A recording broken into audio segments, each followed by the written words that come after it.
I'm going to show you how to add animated text in Elementor just like this example right here. It's super easy, so let's jump right in. Go to Elementor Editor. In Widgets panel, type in Animated Headline. Drag and drop the Animated Headline widget into your container or section. Start customizing. Under the Content tab, you'll see 3 boxes. On before text, type in your opening words. For my example, I'll type how to add. The highlighted text is the animated part.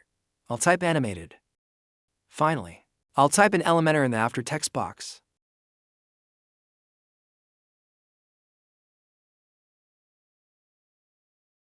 Let's style the text. Go to the Style tab. Under Animated Shape, choose your color. I'm going with neon green.